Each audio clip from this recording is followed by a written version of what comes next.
Welcome to the ECW recap show. This one is going to be quick and fast.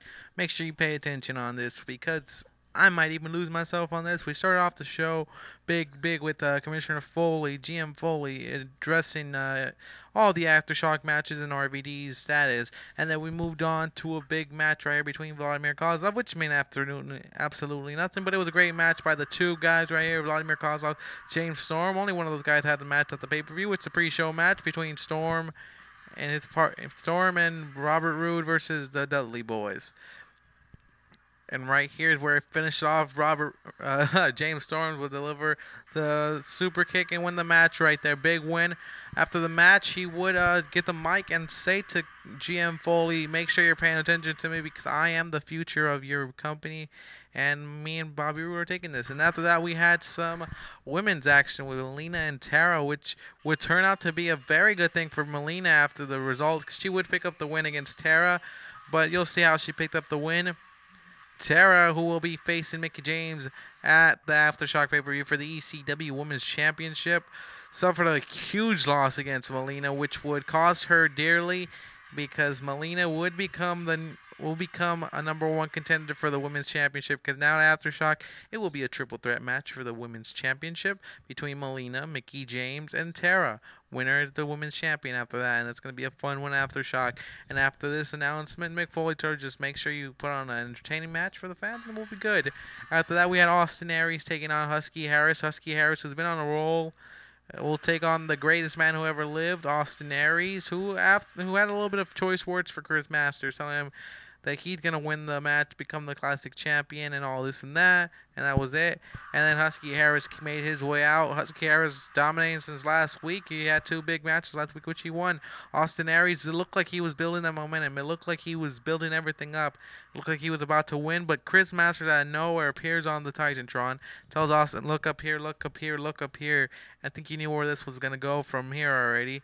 Husky Harris comes out of nowhere, connects that move over. Husky Harris picks up the win thanks to Chris Masters. A win is a win, I guess. You can't really say much other than that. And after that, we would see Diaz take on Bully Ray, Bubba Ray, whatever you want to call him. Diaz, the champion, the hardcore champion, the cruiserweight champion. 2 championships for this guy. What a beast. But he would have some words for everybody in the locker room. He said after Aftershock, the grand plan will begin to emerge, and it would shake ECW to the core and everything, and he would become the greatest wrestler ever. And then, Bubba Ray came out, Bully Ray came on and said, I'm sick of this crap you're giving me. It's time to kick your ass now. But on the contrary, Diaz just dominated Bully Ray, and it was just terrible match for Bully Ray, man. Not even building any momentum towards the pay-per-view. So we'll see what happens there, because Commissioner Foley did say there will be changes, and we'll see that is a change that is in mind coming up, switching the Dudley Boyz out of there. We'll see.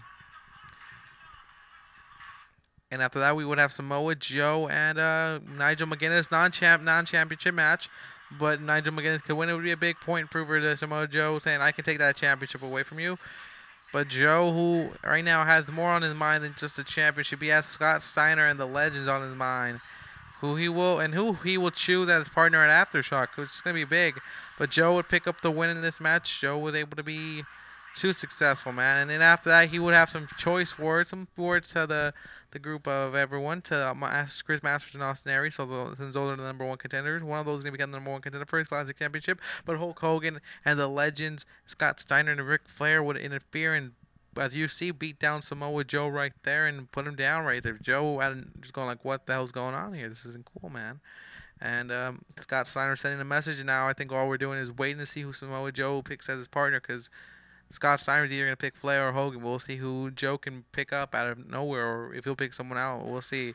After that, we saw JBL take on the badass Billy Gunn, which was one hell of a match from Billy Gunn. A match no one expected him to do good. He did one hell of a matchup. Good stuff for Billy Gunn right there, because he's an ass man. But JBL, he is the number one contender for the ECW Championship thanks to RVD's injury. So he won't have a match at Aftershock. But he had the match, so we'll see what happens. Billy Gunn gave it all he had. It took about 3 to 4 clothesline from hell to finish him off, but that one right there, he did it. JBL picked up the win, and showing why he's the number one contender, I guess. After this, we would move on to the big time main event, where it was featuring the tag team champions, the number one contender right here, Batista, number one contender for the ECW champion, Batista the Animal, which it sent some messages, sent some stuff in this match. Then the tag champions came out, the Hardys teaming up with Batista, which was on paper, it's a good solid team, but you'll see as what happens later. The number one contender for the ECW Tag Team Championship, Vance Archer and Abyss would come out, and they were ready for this match. I can tell you that they're ready for their match against the Hardys at Aftershock in the cage match. Then Kurt Angle came out, ECW champion in the house. Is he ready to defend that championship at Aftershock, or will he lose it? But tonight he was on the top of his game, showing us why he was the champion. Kurt Angle would fall into a 2-1 hole where it was Batista and Matt Hardy. Kurt Angle able to give them both Olympic slams and getting rid of them. Kurt Angle pulled off a big time shocker right there, showing the world why he's the ECW champion, why he is one of the best out there. Batista and Kurt Angle would have a few choice words right there, saying, I'm going to kick your ass, I'm going to kick your ass, all that good stuff. And thank you for watching the ECW recap, and hopefully we see you at Aftershock. Peace.